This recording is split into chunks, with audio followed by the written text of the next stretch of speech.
Europe 1. Le grand direct des médias, Jean-Marc Morandini. Et le fait média du jour, c'est donc ce sondage qui fait polémique. Avant-hier, dans le Grand Soir 3 sur France 3, la rédaction a préféré passer sous silence le résultat d'un sondage qui concernait le voile et l'affaire Babilou. Malaise, puis excuse en plateau. Alors on revient ce matin sur cette affaire pour vous l'expliquer clairement avec Bastien Millot, notre expert en communication et médias. Bonjour Bastien. Bonjour Jean-Marc. Alors pour commencer, on va revenir sur les faits, sur ce qui s'est passé avant-hier. Exactement, donc c'était mercredi soir, Jean-Marc, sur le plateau du Grand Soir 3, la tranche d'infos de deuxième partie de soirée de la chaîne, présentée par Louis Laforge et Patricia Loison. Et les événements vont se dérouler à l'antenne en deux temps. D'abord à l'occasion du débat qui est organisé comme chaque jour sur le plateau.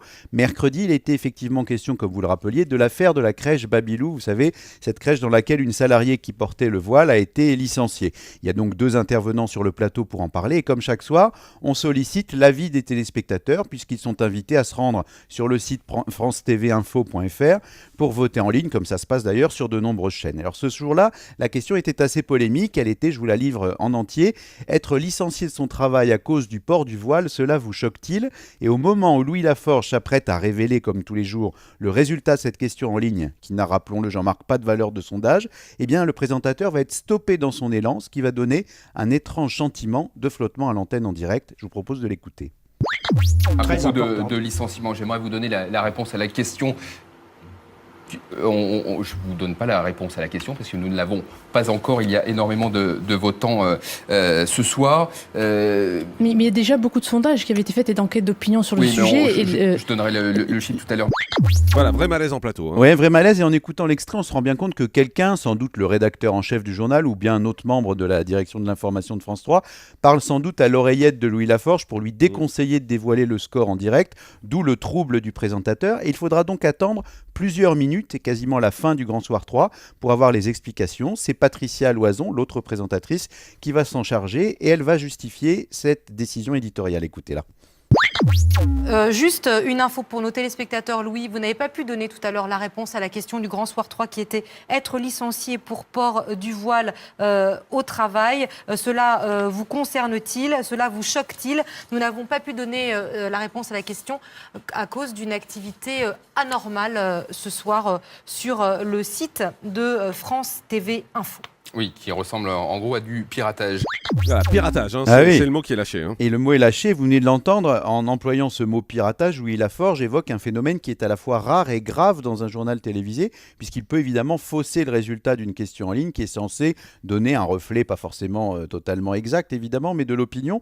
On n'en saura pas plus, Jean-Marc, ce soir-là, mais évidemment, France 3 a dû mettre en place un dispositif de communication sur cette affaire. Voilà, il est important de préciser que France 3 a communiqué pour tenter d'éteindre rapidement toute polémique. Oui, et il faut le noter, la chaîne et la direction de l'information étaient à la fois réactifs et précis. Juste quelques heures après le Grand Soir 3, le lendemain vers midi, un communiqué au lecteur du site france-tv-info.fr est revenu très en détail sur cet incident. Et vous noterez, Jean-Marc, le parallélisme des formes. Le problème a eu lieu à cause d'un vote sur Internet et la chaîne en communication répond évidemment d'abord sur Internet. Alors qu'est-ce qu'elle dit dans ce texte? Eh bien, elle révèle que c'est le nombre particulièrement élevé de votants, 130 000 contre une moyenne de 15 000, et surtout l'accélération des votes durant les 30 premières minutes du Grand Soir 3 qui ont éveillé les soupçons et entraîné une enquête approfondie. Vous le voyez, 10 fois plus de votants que la normale sur un sujet aussi polémique et aussi sensible. C'est évidemment étonnant, ce qui permet à la chaîne de conclure que les résultats ont été effectivement manipulés. Et France 3 va aller encore plus loin dans la précision et dans la communication puisqu'elle va jouer carte sur table en demandant au présentateur Louis Laforge de revenir sur le plateau du Soir 3 d'hier soir sur cet incident. Écoutez ce passage.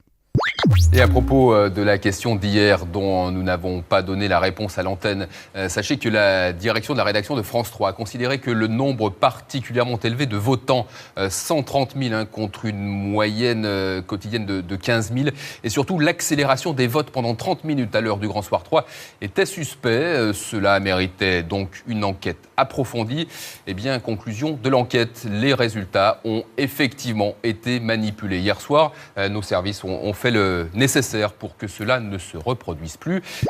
Voilà, exercice de transparence. Exercice de transparence, et on voit, Jean-Marc, c'est pas tant le résultat tel quel du vote, puisqu'il donnait à peu près 80% de personnes qui se disaient choquées par ce licenciement, que le nombre de votants et cette accélération qui ont provoqué, on va dire, ce dispositif de sécurisation. De quoi rassurer les téléspectateurs qui se méfient de plus en plus des sondages et des enquêtes en ligne. Une récente enquête, d'ailleurs TNS Sofres, montrait que 46% d'entre eux seulement faisaient totalement confiance aux infos télévisées.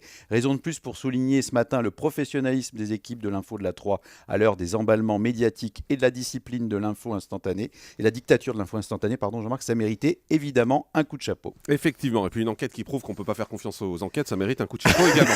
Merci beaucoup, Bastien Millot. Europe 1. Le grand direct des médias, Jean-Marc Morandini.